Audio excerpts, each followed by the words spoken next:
Le mariage est d'essence divine, c'est pas humain, ça vient pas de l'homme. C'est Dieu qui a établi le mariage. C'est pourquoi il n'est pas bon que l'homme soit seul. La Bible dit, Marie, aime ta femme. Aimer sa femme, c'est la chérir, c'est la chouchouter, c'est la cajoler, c'est prendre soin d'elle. Arnaud, regarde Linda dans son voile. Elle est belle, elle est maquillée. Tu vois, ici, comment ça s'appelle ce genre de maquillage? C'est un crayon. Ici, elle a mis encore un autre crayon. Tu as un fond de teint. Vous appelez ça comment? Le make-up. C'est ça, le make-up qu'elle a fait là. Ça coûte cher. Et quand on aime sa femme, on prend soin d'elle. C'est vrai qu'elle travaille. C'est vrai qu'elle a un salaire. Et tu en as. Mais tu sais, la responsabilité de l'amour, ce n'est pas la femme, c'est l'homme. Et quand on aime, on ne calcule pas. Apprends à mettre la main dans ta poche et à faire en sorte qu'elle reste toujours aussi belle. Et tu sais, la femme, comment dire, sur le plan psychologique, elle est relationnelle. Ça veut dire quoi? Si tu veux combler ta femme, il faut établir une relation. Et la relation impose la communication. Une femme vit et s'épanouit à partir de son oreille. Donc, c'est tout ce que tu lui dis qui va créer la joie dans son cœur et qui va favoriser un épanouissement. Tu peux avoir des milliards, si tu ne parles pas à ta femme, elle ne sera jamais comblée. Tu peux avoir tout ce que tu veux sur terre, si tu n'établis pas une relation avec ta femme, une communication, elle ne peut pas être comblée. Parce que Dieu l'a créée pour être, n'est-ce pas, en relation avec toi. Tu sais, le problème avec la femme, c'est qu'elle fonctionne comme un, pardon de l'expression, hein, mais elle fonctionne comme un ordinateur. C'est tout ce que tu mets à l'intérieur en termes de données qu'elle te donne sous forme d'information. Donc si tu mets à l'intérieur de bonnes données, tu auras de bonnes informations. Malheureusement, ce qui échoue parfois à ce niveau-là, ce sont les mauvaises données qu'ils mettent à l'intérieur. Tu sais, si tu sèmes l'amour dans la vie de ta femme, elle va te donner l'amour, mais de façon multipliée. La femme, c'est pas additionner, elle multiplie tout. C'est ce que tu mets en elle qu'elle te redonne. Et si tu mets en elle l'amour, elle va t'envahir avec une tempête d'amour. Mais si tu commets l'erreur de mettre en elle des injures, tu ne pourras pas t'asseoir à la maison. Écoute, pour que ta femme se soumette à toi, la Bible te dit que toi, tu dois l'aimer. Donc il y a une responsabilité partagée. Si tu ne remplis pas ta responsabilité, c'est pas elle qui fera la sienne. C'est toi le chef de famille. Et c'est à toi de l'aimer en premier. D'accord? La femme a besoin d'un sentiment de sécurité. Donc fais en sorte qu'elle se sente en sécurité quand elle est avec toi. C'est à cause de ce besoin de sécurité qu'elle porte même ton nom. Linda, c'est ton tour.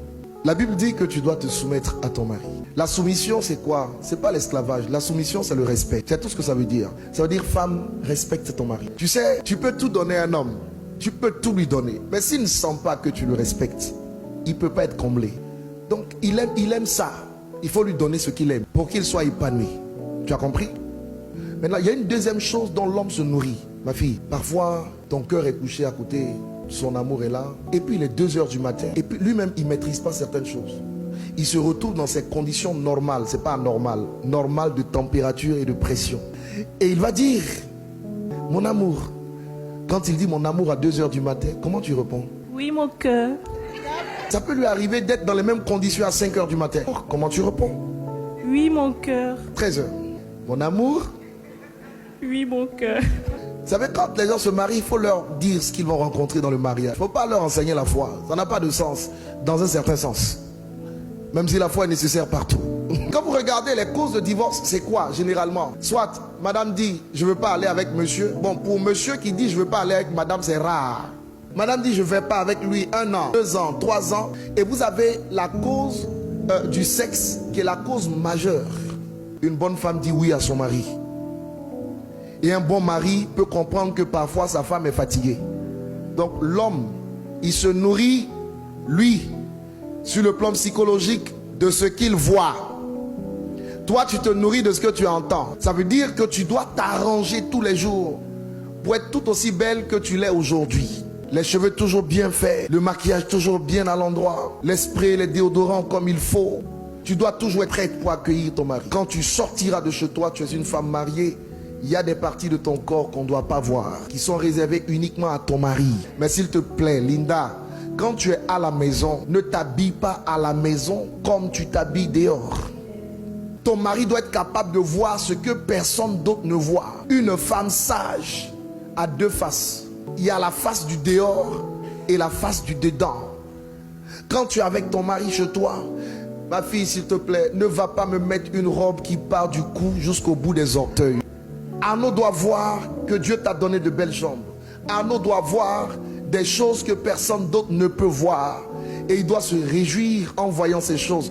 N'oublie pas, il fonctionne par les yeux. Donc tu dois lui en mettre plein la vue. Une bonne femme a un vêtement dans la maison qui est différent du vêtement du dehors. Elle a même une troisième dimension. Un autre vêtement dans la chambre à coucher. Là-bas, il ne faut pas aller attacher des pagnes. Ne fais pas ça. Tu es trop jeune pour ça. Il y en a parfois qui vont dans l'intimité. Elles portent des joggings. Sur le jogging, elles vont mettre un jean. Sur le jean, elles vont attacher un pagne. Sur le pagne, elles vont attacher un kimono. Le pauvre monsieur, pour rendre visite à sa femme, il franchit des obstacles insurmontables. Il y a des vêtements adaptés. Et tu les connais. Les nuisettes et tout ce qui va avec. Tu vois, aujourd'hui, tu es entré dans le mariage. C'est une victoire. Mais rester dans le mariage, c'est un autre championnat qui commence. Oui, il faut dire ça. Surtout quand elles sont chrétiennes. Ils sont chrétiens. Quand tu t'es marié, là, ce n'est pas fini.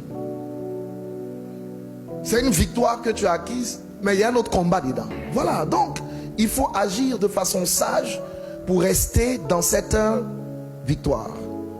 Je vous dis une dernière chose et puis je vais vous bénir. Écoutez-moi bien. Arnaud, pour que tu puisses gagner ta femme, il faut gagner son cœur. Aimer, c'est gagner son cœur. Et quand tu gagnes le cœur de ta femme, et si tu réussis à gagner son cœur, tu gagneras son corps. Ne cherche pas à gagner le corps si tu n'as pas gagné le cœur. Linda, tu veux gagner le cœur de ton mari? Ne cherche même pas à gagner le cœur. Gagne le corps et tu auras le cœur. On ne se marie pas pour être heureux. On se marie pour rendre l'autre heureux. Et si tu le rends heureux et qu'il te rend heureuse, vous vous rendez heureux. Vous êtes heureux.